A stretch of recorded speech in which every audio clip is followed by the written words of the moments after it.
రోమా పత్రిక 5వ అధ్యాయం 5వ వచనము చూడండి. ఎందుకనగా ఈ నిరీక్షణ మనలను సిగ్గుపరచదు, మనకు అనుగ్రహింపబడిన పరిశుద్ధాత్మ ద్వారా దేవుని ప్రేమ మన హృదయములలో కుమ్మరించబడి ఉన్నది. పరిశుద్ధాత్మ ద్వారా దేవుని ప్రేమ మీ హృదయములలో కుమ్మరించబడి ఉన్నది అంటాడు. మనము ఎంతమంది మీరు చిన్నప్పుడు బావిలో నీళ్లు ఇట్లా తోడినారు? తోడి ఆ బకెట్ నీళ్ళు ఏం చేస్తాము? ఆ పక్కనుండే బిందెలోనో దేంట్లోనో కుమ్మరించి ఇంటికి తీసుకొచ్చి వాటిని ఏం చేసుకుంటాము? ఖర్చు చేసుకుంటాం. వాటిని ఏం చేస్తాము? అమ్మ తాగుతుంది, నాయన తాగుతాడు, పాప తాగుతుంది, పిల్లగాడు తాగుతాడు, పిల్లది తాగుతుంది, మొత్తం అందరూ తాగుతారు. బావిలో తోడి కుమ్మరించిన నీళ్ళు కడవ నిండుకు వచ్చాక ఇంట్లో తీసుకెళ్ళి దాన్ని ఖర్చు చేసుకుంటూ ఉంటాడు. బైబిల్ ఏమంటుందంటే పరిశుద్ధాత్మ, ఈ నిరీక్షణ మీరు మర్చిపోకూడదు. ఏమంటే పరిశుద్ధాత్మ దేవుడు మీ హృదయములలో ప్రేమని కుమ్మరిస్తాడు అంటాడు. ప్రేమని ఏం చేస్తాడు? కుమ్మరిస్తాడు. పరిశుద్ధాత్మ నా హృదయంలో ప్రేమని కుమ్మరిస్తే అది నేను ఖర్చు చేసుకుంటూ ఉంటాను. ఓ సహోదరుని ప్రేమించే విషయంలో, ఓ సహోదరిని ప్రేమించే విషయంలో అంటే ప్రేమ ఖర్చు అవుతూ ఉంది. మీకు అర్థమవుతుందా? కుండలో నీళ్లు ఖర్చు అయినట్టు పరిశుద్ధాత్మ దేవుడు మనలో కుమ్మరించిన ప్రేమ ఖర్చు అవుతూ ఉంది. ప్రేమ ఖర్చు అయితే హాని జరగదు, ప్రేమ ఖర్చు అయితే మేలు జరుగుతుంది. మీకు అర్థమవుతుందా? నీకు కాదు, నీ ఎదుటి వానికి మేలు జరుగుతూ ఉంటుంది. దయచేసి గమనించాలి. అందుకని పరిశుద్ధాత్మ నాకుండాలి. ఎప్పుడు ఈ ప్రేమ ఖర్చు అయిపోతుందో ఆత్మదేవుడు చూసి తిరిగి ప్రేమని కుమ్మరిస్తూ ఉంటాడు.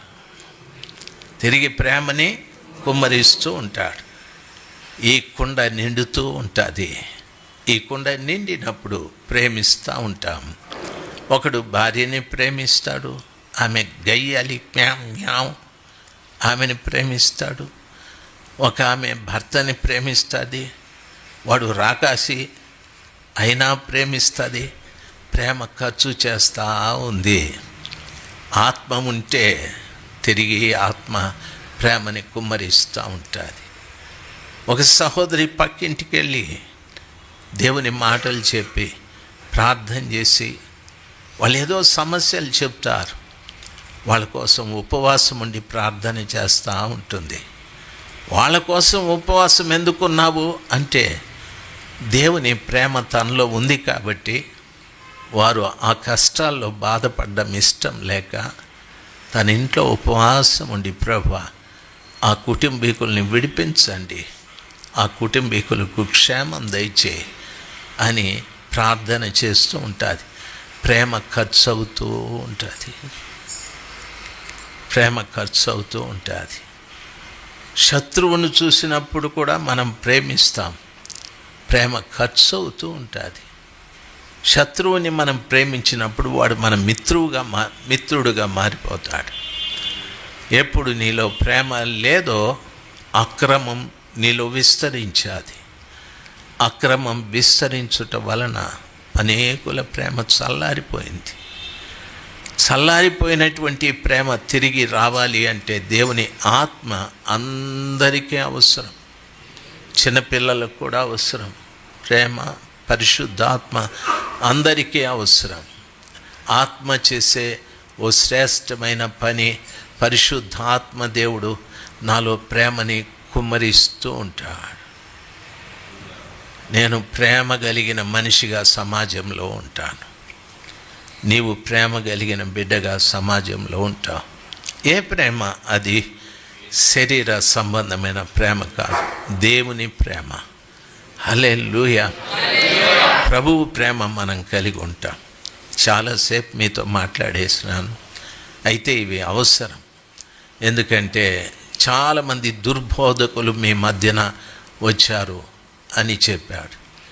అక్రమం విస్తరించుట చేత అనేకుల ప్రేమ చల్లారిపోయిందని.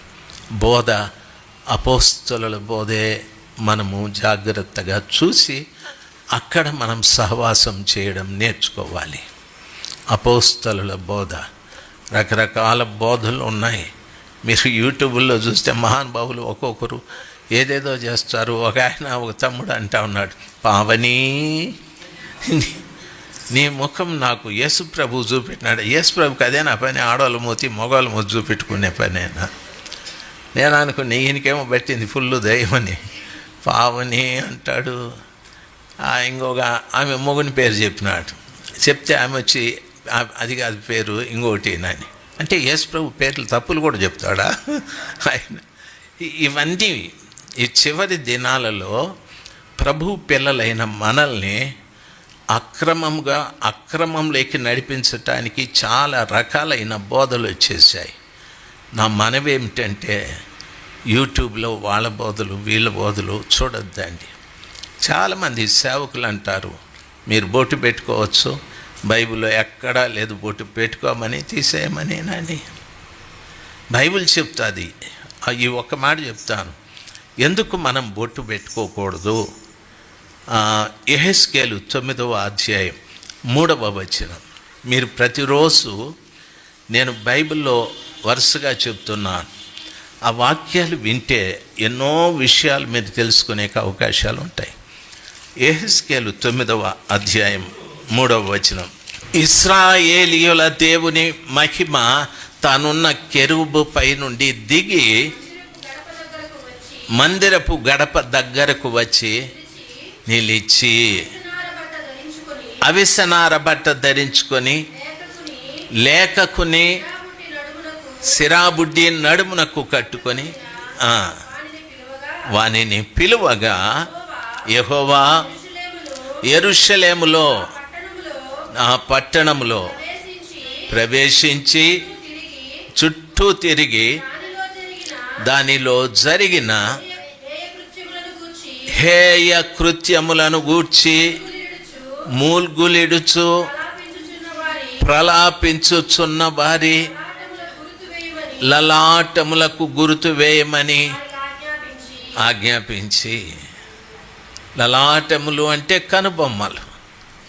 ప్రభుల వారు బైబిల్ అంటది కెరూబు మీద నుండి ఇశ్రాయేలీయుల దేవుని మహిమ కెరూబు మీద నుండి దిగి మందిరపు తలుపు దగ్గర గడప దగ్గర నిలుచుకొని ఉంది అంటాడు. దేవుడు మందిరపు గడప దగ్గర నిలుచుకొని ఉన్నాడు అంటాడు. ఎందుకంటే బైబిల్ సెలవిస్తుంది, అవిసనార ధరించి నడుమునకు సిరాబుడ్డి కట్టుకున్నటువంటి ఒక లేఖకుని చూసి, ఏమయ్యా ఈ యెరూషలేములో ఇన్ని హేయ కృత్యములు జరుగుతూ ఉన్నాయి, తిరిగి చూడు. అయితే ఇక్కడ కొంతమంది వాళ్ళ కోసం మూలుగుతున్నారు, వాళ్ళ కోసం ప్రలాపిస్తున్నారు. ఈ మూలుగుతూ ప్రలాపిస్తున్న వారి లలాటముల మీద నువ్వు గుర్తు వేయాలి అంటాడు. నశించిపోతున్నటువంటి ఆ ప్రజల కొరకు మూలుగుతూ ప్రలాపిస్తున్న వారి లలాటముల మీద గుర్తు వేయి. దేవుడు ఆయన సన్నిధానంలో నశించిపోతున్న వ్యక్తుల కొరకు ప్రార్థించే బిడ్డల నుదుట మీద ముద్ర వేస్తాడు. ఆయన ముద్ర వేస్తాడు. ఎక్కడ గుర్తు వేస్తానని చెప్తాడు? ఇశ్రాయేలీయుల దేవుని మహిమ కెరూబు మీద నుండి దిగి అంటాడు. ఇశ్రాయేలీయుల దేవుని మహిమ ఎవరంటే యేసుప్రభుల వారు. యేసుప్రభుల వారు కెరూబు మీద నుండి దిగి, కెరూబు అంటే బలమైన దూత అని. కెరూబులు ఒక ప్రాంతంలో ఉన్నారు, వాళ్ళు ఒక ప్రదేశంలో ఉన్నారు. ఆ కెరూబులు మీద కెరూబు దేవుని వాహనం, బలమైన దూత అంటే 175,000 మంది నరులకు ఉన్న బలం ఒక కెరూబుకు ఉంటుంది. ఒక కెరూబుకి ఎంత బలం ఉంటుంది? 175,000 మంది నరులకు ఉన్న బలం ఒక కెరూబుకు ఉంటుంది. ఆ కెరూబు మీద నుండి దేవుని మహిమ దిగి మందిరపు గుమ్మము ప్రక్కన నిలబడి ఉంది. దేవుని మహిమ. యేసు ప్రభులు వారు మందిరపు గడప దగ్గర నిలబడి ఆ లేఖకుని పిలిచి సిరాబుడ్డితో, ఈ పట్టణంలో చాలామంది నాశనమైపోతూ ఉన్నారు, వారి కొరకు కొంతమంది మూలుగుతూ ఉన్నారు, ప్రలాపిస్తూ ఉన్నారు, ప్రార్థిస్తూ ఉన్నారు, వారి లలాటముల మధ్యన గుర్తు వేయి. ఎందుకు ప్రభు అంటే, వీళ్ళు నాతో పాటు పరలోకానికి రావాలి. ఆ గుర్తు వేస్తే సాతానుడు వీరిని ముట్టడు, సాతానుడు వీరిని ముట్టడు, నా బిడ్డలు వీళ్ళు అని ప్రభులు వారు ముద్ర వేస్తారు. అందుకని ప్రభుని నమ్ముకున్న బిడ్డలు ఇది మనము ముద్ర వేసు, వేరే ఇంకొక ఇది గుర్తు పెట్టుకోకూడదు. ప్రభు దానికి ముద్ర వేస్తాడు. ఆయన ఎన్నో పర్యాలు మీరు ఏడుస్తారు, ప్రార్థన చేస్తారు, పక్కింటి వారి కొరకు, ఎదురింటి వారి కొరకు, గ్రామం కొరకు ఏడుస్తారు. మీకు తెలియదు, దేవుడు మీ నుదుట ముద్ర వేసి పెట్టి ఉంటాడు. కాబట్టి ఆ నుదుట ఇంకొకటి మనము ఉంచకూడదు. దేవుని మనము అవమానపరిచినట్లు, రెండవది దేవుని ముద్రని మనం తుడిపివేసినట్లు అయిపోతాం. దేవుని పిల్లలు ఇట్లాంటి బోధకులు కూడా వచ్చేసారు. చాలామంది చెప్తా ఉన్నారు, బొట్టు పెట్టుకోవచ్చు, దాన్ని ఏమంటారు, అదేంటి ప్రసాదం, అది కూడా తినచ్చు, యూట్యూబ్లో మీరు చూస్తే తెలుస్తుంది. అయితే దయచేసి చూడొద్దండి. మీకు తెలియని వాడెవడైనా కనిపిస్తే యూట్యూబ్లో గో గో గో అని కొట్టేయండి. దేవుని మహాకృపను బట్టి మన ఇమ్మాన్యుయల్ పరిచర్యలు, మన జెర్మియా గారి ప్రసంగాలు, వేదనాయకమయ్య గారి ప్రసంగాలు, నేను చెప్పేటివి ప్రతిరోజు ఉదయం 10 నిమిషాలు వాక్యం చెప్తాను. బైబిల్ వరుసగా ఎన్నో ఆత్మీయమైన విషయాలు మీరు తెలుసుకోవచ్చు. దయచేసి ఇవి చూడండి చాలు. ప్రభులో మీరు బలపడతారు. దేవుడు మిమ్మల్ని దీవించుగాక.